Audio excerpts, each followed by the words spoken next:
Hello, sports fans. Welcome to Super Sports Central. Today, we're going to be going over my Week 1 UFL predictions. So, kicking things off with the games we have on Saturday, beginning with the UFL season opener, we have the Renegades hosting the Stallions.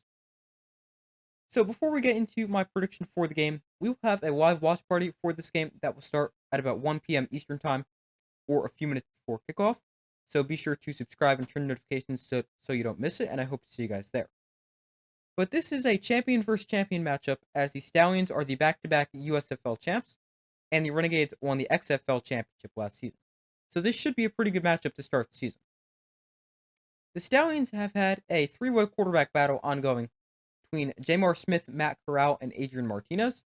The Stallions have released their depth chart and named Matt Corral as the team's starting quarterback, and it will be his first professional start. Now, behind Matt Corral, it is Adrian Martinez as the backup, with Jamar Smith as the inactive yet dressed third quarterback. Now, the Stallions are expected to use some kind of two quarterback system this week, so both quarterbacks, Matt Corral and Adrian Martinez, will both see playing time. Then at quarterback for the Renegades, they've named Luis Perez, who's been all over spring football, played in every spring league you can imagine. He's been named their starting quarterback. Although, for them, I also wouldn't be shocked to see their backup, Lindsey Scott, see a series or two. Now, the Renegades defense will be key in this game because they're going to need to slow down a really good Stallions offense that should be one of the 2 or 3 best offenses in the league. Now, the Renegades do have a very good defense led by Vic Beasley and Donald Payne. It was the strength of their team last year, and they had some nice additions to it throughout the offseason. But now, for the Stallions, while they do have a great offense, they also have the type of team to win in a defensive battle. Although it will be worth noting they're without superstar linebacker DeMarcus Gates, who's out due to personal reasons. But this is a game that could definitely go either way. I'm going to take the Stallions to win the UFL opener. I think they're the most well-rounded team in the league, so obviously that means more well-rounded than the Renegades, and I think they'll be able to score enough against a tough defense and win this game by a score of 25-18. And if my scores do seem weird to you, and you guys aren't familiar with the UFL, teams have the option to go for 1, 2, or 3, and they have to run an offensive play after scoring a touchdown. Next game, also on Saturday, we have the Panthers hosting the Battlehawks. So the Panthers have named E.J. Perry their starting quarterback after he led the team to late season success last year and was able to beat out Danny Etling for the starting job.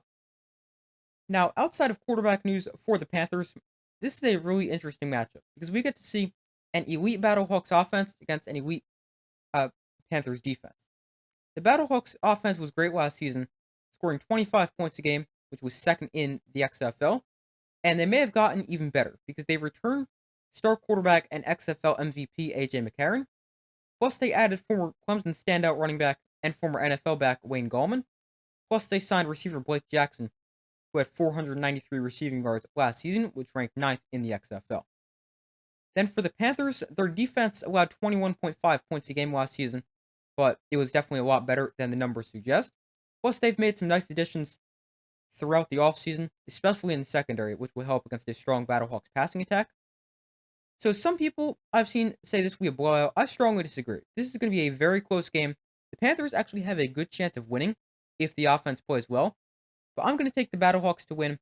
I trust their offense more, even against a tough defense, and I think they'll win this one 24-19. Moving to the games on Sunday and Easter, so if you guys celebrate Easter, happy Easter to all of you. But beginning with the Defenders at the Brahmas, this is another really interesting game because the Brahmas are much improved from last season, where they went just 3-7 and struggled mightily on offense. Now on offense, they have a lot of potential. They're led by dual threat quarterback Chase Garbers, and he has a lot of good players around him, such as former NFL running back Anthony McFarland and standout receiver John Shea Kirkland, who was great last season in the XFL before suffering a season-ending injury. Now for the Defenders, they should be really good once again. Quarterback Jordan Tayamu was the XFL Offensive Player of the Year last year. He's back for another season. Although his backfield mate, running back Abram Smith, is out for the season with a torn ACL. And with Abram Smith out, the Defenders will lean on Cameron Harris and Puka Williams running the ball.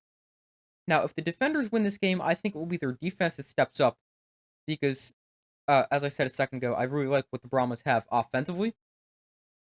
And this is a good defender's defense with stars all around like Davin Bellamy, Reggie Northrup, and Michael Joseph, just to name a few. But this is another game that could go either way.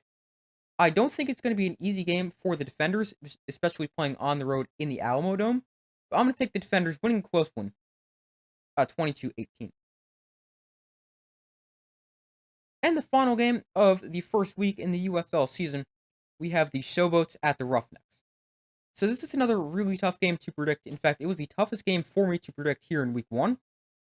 The Showboats are a much improved team with Case Cookus at quarterback and Darius Victor at running back, plus the additions of Jonathan Adams and DeAndre Overton at receiver.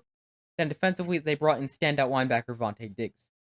For the Roughnecks, this is a team that is good, but they have some big injuries here in the first week, as they have already ruled out star running back Mark Thompson with a knee sprain. Plus, star defensive end Chris Odom is also out.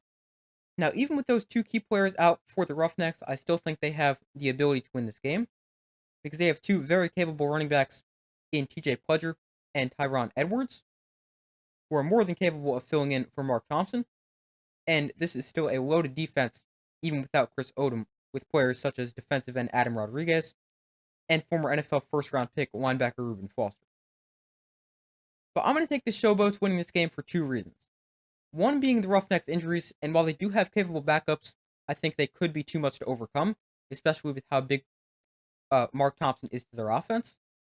And the second reason I have the Showboats is Roughnecks quarterback Jarrett Guanatano is kind of an unknown, and we really don't know what we're going to get with him. He could end up being really good, but it's hard to tell going into the season. So that's why I'm going to take the Showboats with the win. This is a true coin flip for me, though. I could definitely see the Roughnecks getting the win. But I've got the Showboats taking this one home by a score of 26-21. But those are my Week 1 UFL predictions. Thank you guys for watching. Make sure to like, subscribe, comment, turn notifications so you don't miss any other upcoming videos. I do my best to post as often as possible. Make sure to check out the community tab of my channel, where you guys can vote on who you think will win this week's games. But thank you for watching. Make sure to like, subscribe, comment, turn notifications. I do my best to post as often as possible, and I'll see you in the next video.